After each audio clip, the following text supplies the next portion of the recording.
Halo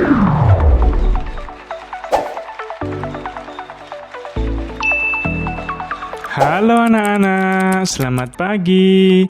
Kali ini kita akan belajar bersama mengenai karangan fiksi. Kira-kira apa ya karangan fiksi itu? Karangan fiksi yaitu karangan yang berisi kisahan atau cerita yang dibuat berdasarkan hayalan atau imajinasi pengarang. Seperti buku ini ya. Nah, sekarang kita akan belajar mengenai unsur intrinsik yang harus ada dalam karangan fiksi. Apa sih itu unsur intrinsik? Unsur intrinsik adalah unsur pembangun karangan fiksi yang berasal dari dalam karangan itu sendiri. Jika diibaratkan sebuah bangunan, maka unsur intrinsik adalah komponen-komponen bangunan tersebut. Unsur intrinsik karya fiksi terdiri dari tema, tokoh atau penokohan, alur cerita, latar, gaya bahasa, sudut pandang, dan amanat. Nah, sekarang kita akan membahas satu persatu unsur intrinsik.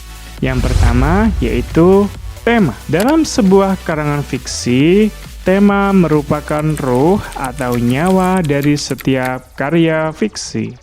Dengan kata lain, tema merupakan ide atau gagasan dasar yang melatar belakangi keseluruhan cerita. Contohnya, kisah pribadi pengarang sendiri, pendidikan, sejarah, perjuangan, romansa, persahabatan, dan lain-lain. Yang kedua, tokoh dan penokohan. Tokoh dan penokohan merupakan dua hal yang berbeda dalam sebuah penulisan karangan fiksi. Tokoh merupakan pelaku atau orang yang terlibat di dalam cerita tersebut. Sedangkan penokohan adalah penentuan watak atau sifat tokoh yang ada di dalam cerita. Watak yang diberikan dapat digambarkan dalam sebuah ucapan, pemikiran, dan pandangan dalam melihat suatu masalah. Ada 4 jenis tokoh yang digambarkan dalam karangan fiksi, antara lain protagonis, tokoh yang menjadi aktor atau pemeran utama dan mempunyai sifat yang baik. Antagonis, tokoh ini juga menjadi pemeran utama yang menjadi lawan daripada tokoh protagonis. Tokoh antagonis memiliki watak yang negatif seperti iri, dengki, sombong, angkuh, congkak, dan lain-lain. Tritagonis, tokoh ini adalah tokoh penengah dari protagonis dan antagonis. Tokoh ini biasanya memiliki sifat yang arif dan bijaksana. Figuran, tokoh ini merupakan tokoh pendukung yang memberikan tambahan warna dalam cerita. 3. Alur atau plot.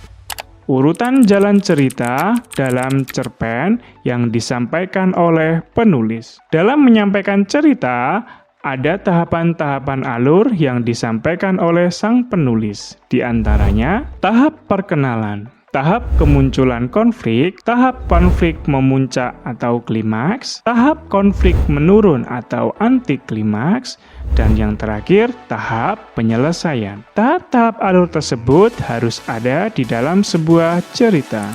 Hal ini bertujuan agar cerita tidak membingungkan orang yang membacanya. Ada 2 macam alur yang kerap kali digunakan oleh para penulis, yaitu alur maju. Alur ini menggambarkan jalan cerita yang urut dari awal perkenalan tokoh. Situasi lalu menimbulkan konflik hingga puncak konflik dan terakhir penyelesaian konflik. Intinya adalah pada alur maju ditemukan jalan cerita yang runtut sesuai dengan tahapan-tahapannya. 2. Alur mundur. Di alur ini penulis menggambarkan jalan cerita secara tidak urut. Bisa saja penulis menceritakan konflik terlebih dahulu. Setelah itu, menengok kembali peristiwa yang menjadi sebab konflik itu terjadi. 4.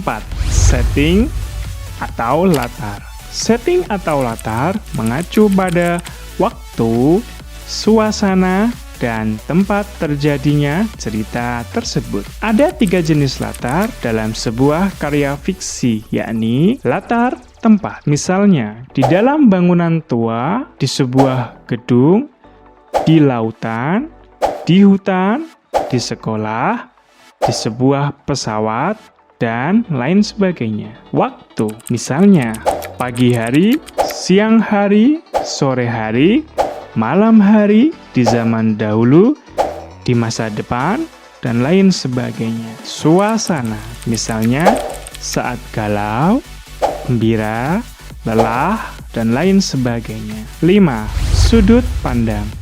Sudut pandang merupakan strategi yang digunakan oleh penulis untuk menyampaikan ceritanya, baik itu sebagai orang pertama, ketiga, dan campuran. Sudut pandang orang pertama biasanya menggunakan kata ganti aku atau saya, atau juga kami untuk jamak. Pada saat menggunakan sudut pandang orang pertama, kalian seakan-akan menjadi salah satu tokoh dalam cerita yang sedang dibuat. Si pembaca pun akan merasa melakoni setiap cerita yang dikisahkan.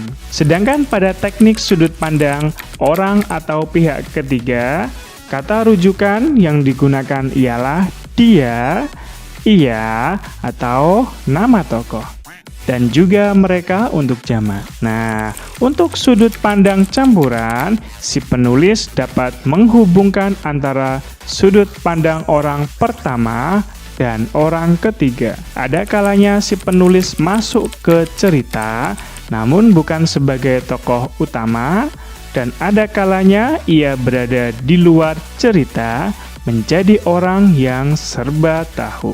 6. Gaya bahasa. Gaya bahasa merupakan ciri khas sang penulis dalam menyampaikan tulisannya kepada publik. Baik itu penggunaan majasnya, diksi, dan pemilihan kalimat yang tepat di dalam ceritanya. 7. Amanat. Amanat adalah pesan moral atau pelajaran yang dapat kita petik dari cerita tersebut. Di dalam suatu cerita, moral biasanya tidak tertulis secara langsung, melainkan tersirat dan akan bergantung sesuai pemahaman pembaca akan cerita tersebut. Nah, demikianlah penjelasan mengenai karangan fiksi. Semoga penjelasan ini bisa membantu anak-anak untuk lebih mengerti dan berkeinginan untuk membuat karangan fiksi. Sampai jumpa di video-video berikutnya. Assalamualaikum warahmatullahi wabarakatuh.